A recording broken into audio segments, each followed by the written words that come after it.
पता भी नहीं लगदा कदों प्यार हो जांदा, पता भी नहीं लगदा कदों प्यार हो जांदा। हाँ, वार जावा इश्क़े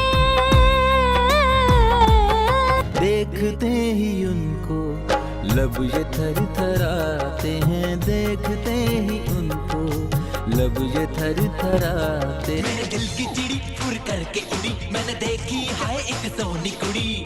की करा ओए होए पटिया गया जट लुटिया।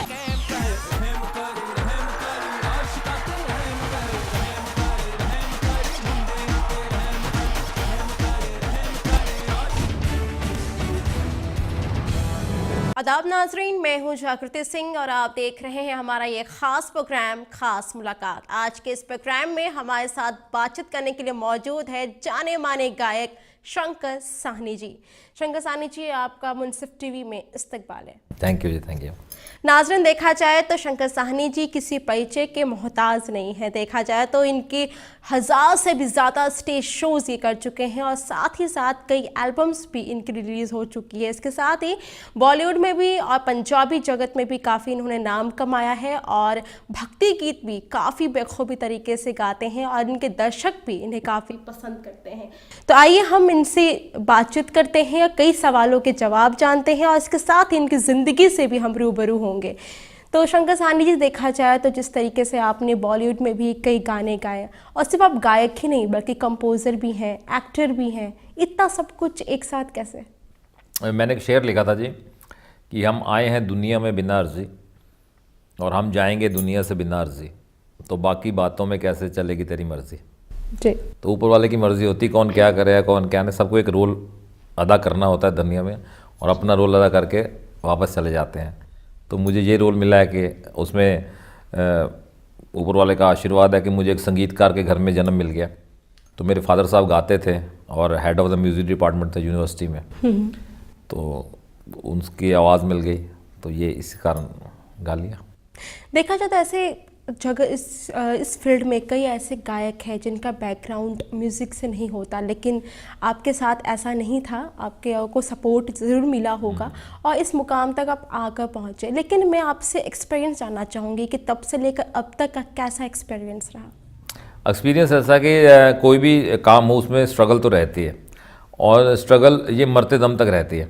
मैंने बड़े बड़े आर्टिस्टों को देखा है जो अपनी ज़िंदगी के आखिरी पड़ाव पर हैं जी। अभी भी मैं उनको मिलता हूँ, अभी भी वो चाहते हैं कुछ नया करें, तो कुछ ना कुछ करने की चाह, उसको स्ट्रगल कहते हैं कि मैं ये करना चाहता हूँ, उसको वो करना चाहता हूँ, और उसको करने की जो मंजिल तक पहुँचने के बीच का रास्ते को स्ट्रगल कहते हैं।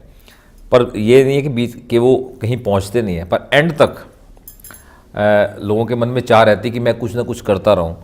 मेरे फादर साहब चाहते थे कि मैं गाने को शौक़ रखूँ, तो वो कहते थे कि मुझे तो नौकरी मिल गई, तुम लोगों को नौकरी भी नहीं मिलेगी, सरकारी नौकरियां है ही नहीं है, तो तुम लोग क्या करोगे।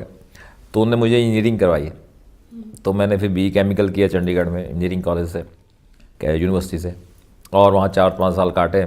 4 साल का कोर्स था, 1 साल फालतू लग गया, तो क्योंकि वहाँ गाना गुने मेरे मशहूर हो गए, तो मैं वहीं एज ए सिंगर इस्टेब्लिश हो गया था। फिर 1-2 साल जॉब की, फिर मुझे टिप्स कंपनी से ब्रेक मिल गई जो RG की तरफ से, तो वहाँ से फिर मेरा सफ़र दोबारा सेकंड सफ़र शुरू हुआ। पहला एल्बम जो रिलीज़ किया गया था उसमें आपने 8 गाने खुद से लिखे भी थे, गाए भी थे, वो काफ़ी हिट भी साबित हुई थी। हम चाहते हैं आप उनके कुछ लाइनें आप हमारे दर्शकों को आके सुनाएं। उसमें कुड़ी कुरमुरी गाना था जो, तो मैं बॉम्बे गया था तो सरोज खान जी ने उसका कोरियोग्राफ किया था जी, और प्रीति जिंटा थी उसमें, उनके शॉर्ट्स थे उसमें, और वो थे देव कोहली साहब का लिखा हुआ था। तो मैं 2 लाइन सुनाता हूँ। कुड़ी कुरमुरी करे दीवाना, रब ने रूप दिया मस्त, कुछ खट्टी कुछ मिट्टी है, हाय हाय, कुछ खट्टी कुछ मिट्टी है, लगदी अंगूरी दा दाना, यार कुड़ी कुरमुरी, यार कुड़ी कुरमुरी, यार कुड़ी कुरमुरी।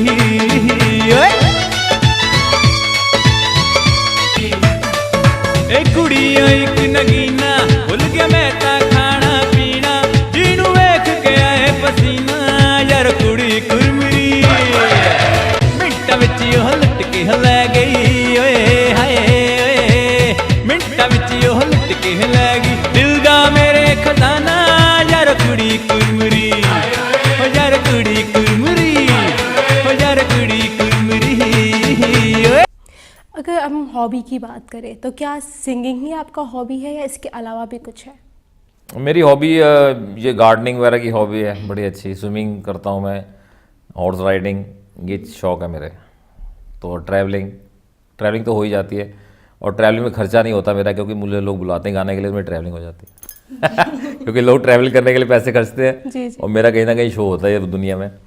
तो एक ऊपर वाले की कृपा है कि कम से कम मेरी वो खर्चा नहीं होता आने जाने में, नहीं तो ये शौक़ बहुत महंगा है जी बिल्कुल। दुनिया में घूमना।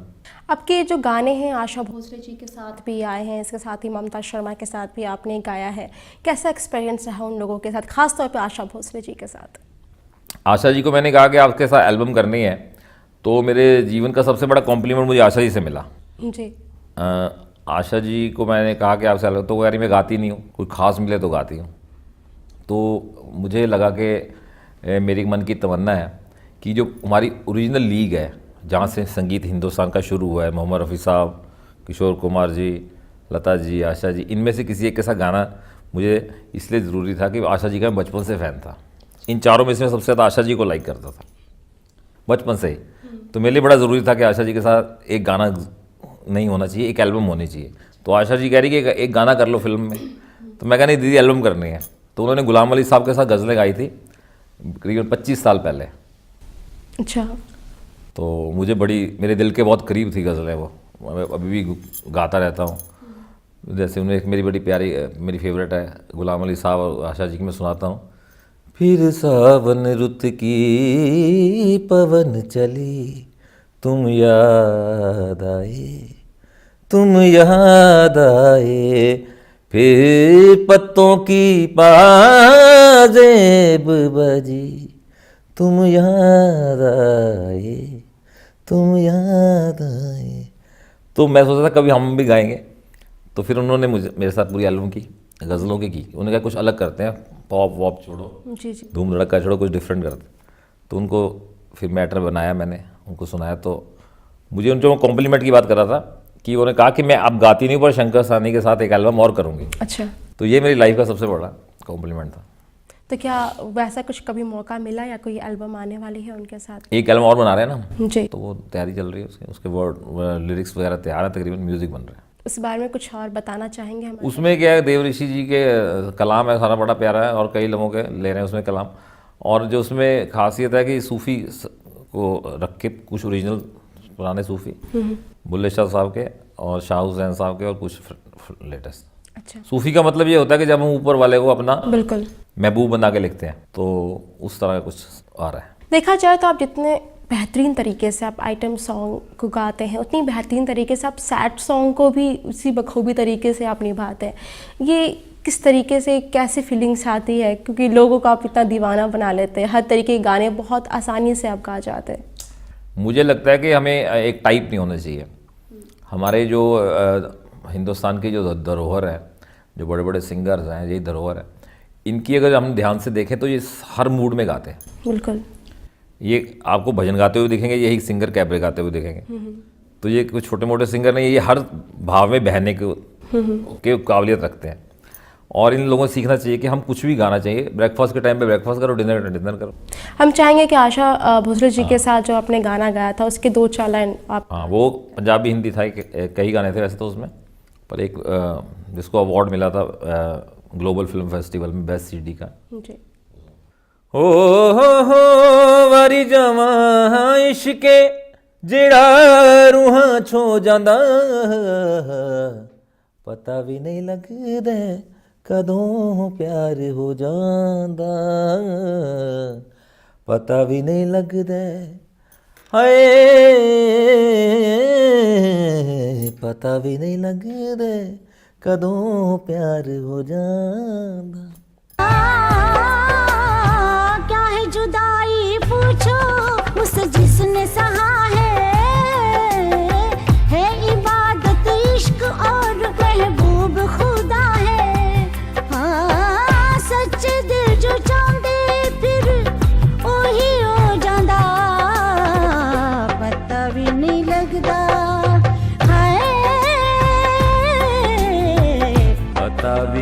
लगदा कदों प्यार हो जांदा हो वारी जावां इश्के जड़ा रूहां छो जांदा पता भी नहीं लगदा कदों प्यार हो जांदा पता भी नहीं लगदा कदों प्यार हो जांदा। ये बहुत खूब। देखा जाए तो आपने बॉलीवुड में भी कई गाने गाए, वेकअप इंडिया में भी आपने गाना गाया, तो हम चाहेंगे कि उसके भी बॉलीवुड के भी किसी गाने को आप अपना एक्चुअली मुझे काफ़ी गाने गाए मैंने। शान मेरे बड़े से फ्रेंड हैं, अभी उनके साथ मैंने एक गाना रिकॉर्ड करवाया है। ये गाना मैं इसलिए कह रहा हूँ कि गाने तो मैं बहुत गाए। ये गाना मैं कॉलेज में लिखा था। अच्छा। और तब मेरा बड़ा परेशानी का दौर था कि मैं गाना चाहता था, मुझे चांस नहीं मिल रहा था। तो मैंने तब परेशानी के दौर में लिखा था। तो जो भी आप प्रोफेशन में ये गाना सुनो तो होप आती है। तो बड़ी पुरानी बात है, कॉलेज का गाना मैंने अब अपने संगीत में शान भाई से गवाया है। He is a brilliant singer, तो बड़ा अच्छा गाया उन्होंने, तो मैं सुनाता हूँ। ये भी आने वाला है। जब कोई मंजिल ना मिले, जब कोई साथी ना मिले, जब कोई रास्ता ना मिले, जब कोई आशा ना रहे, तो रखना तू यकीन इस बात पे एक दिन पूरी होंगी मन की सारी मुरादें। तो जिस तरीके से आप लगातार सिंगिंग कैरियर में आप सक्सेस होते हुए जा रहे हैं, अगर आप सिंगर नहीं होते तो क्या होते? सिंगर है तो मैं फ्रस्ट्रेटेड होता इंसान होता है एक आदमी जो अपने बाल नोच रहा होता है मैं क्या कर रहा हूँ जी। तो मुझे लगता है कि मैं सिंगिंग के लिए पैदा हुआ। और नहीं तो इंजीनियरिंग, मेरे क्लास फेलो सारे इंजीनियर हैं जी। और वो भी बड़े इतने ज़्यादा खुश नहीं है, क्योंकि जब मैं उनको मिलता हूँ साल के बाद तो कह रहे ठीक है यार नौकरी नौकरी चल रही है। अपने बच्चों को बोलते हैं तुम बिज़नेस करना, तुम बिज़नेस करना।